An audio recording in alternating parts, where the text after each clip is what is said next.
As we've been reporting, Senate Republicans have unveiled legislation encouraging local police departments to ban chokeholds and no-knock warrants.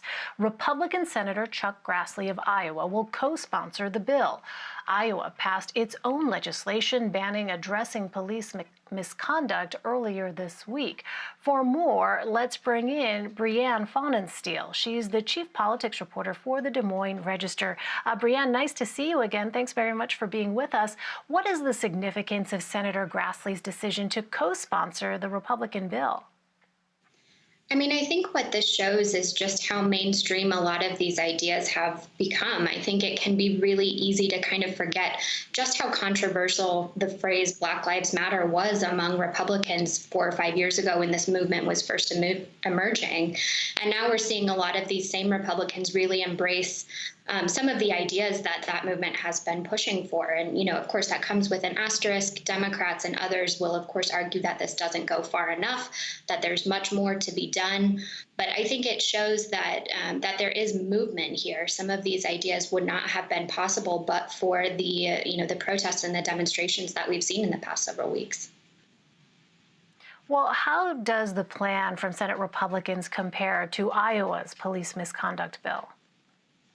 So Iowa's plan automatically bans the use of chokeholds unless the police officer's life is in danger, whereas the Senate Republicans' plan really kind of encourages that by withholding federal grant money from local law enforcement if they don't ban such measures, if they don't ban law enforcement chokeholds, if they don't ban no-knock warrants.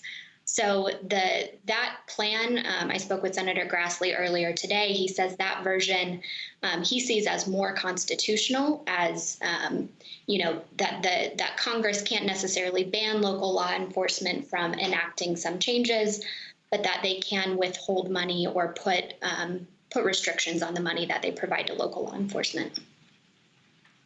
Well, let's turn to the tight Senate race in your state there. Republican Senator Joni Ernst is the incumbent, but a Des Moines Register Mediacom Iowa poll puts her opponent, Democrat Teresa Greenfield, 3 percentage points ahead.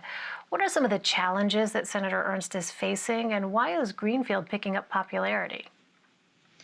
Well, I think the mood that we're seeing across all of our polling this latest round from the Register is a mood that's really favorable to Democrats. This polling comes in the middle of a global pandemic, amid widespread civil unrest.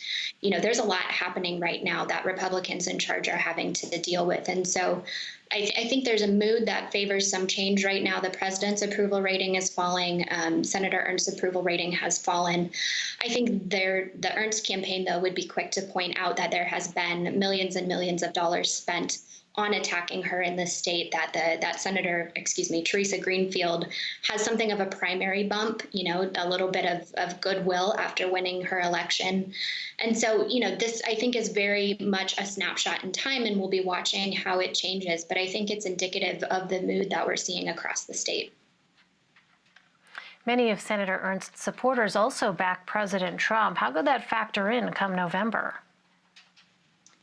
Well, it really remains to be seen. The president's approval rating has fallen as well. Again, some of these factors are hurting him. We asked our poll respondents how they feel the president is handling the the protest crisis. And they disapprove of him in greater numbers when asked specifically about his job performance with the protests. Overall, about 45% approve of the job he's doing, but on protests, it's only about 37% who approve of what he's doing with the protests. So again, this is a moment in time. But when we talk with Republicans in the state, they say, for now at least, that they believe they can still ride his coattails a bit. They see him as an asset to their candidates rather than a liability. The president has a strong base of support here in Iowa. His base tends to be more rural. They tend to be white men without college degrees. There's a lot of evangelical support in the state for the president. So that really core base of support still is intact in the state. It really just depends kind of on what his ceiling is and how these Democrats can compete with that. Finally, Brianne, Iowa Governor Kim Reynolds said she would issue an executive order to restore voting rights to paroled felons before the November election. How might that play out, factoring into the Senate and presidential race? Well, this is something that activists in the state have been pushing for a long time. Iowa is one of the very last holdouts that doesn't restore voting rights to convicted felons automatically. They have to apply to the governor here. And so really it's a fairly small percentage of the voting population. It's about 2% according to some measures of the voting age population that would be affected. It is disproportionately higher numbers of Black Iowans, and those groups do tend to support Democrats. So it's a relatively small group of people, but there's certainly a lot of attention on making sure that they can vote in November.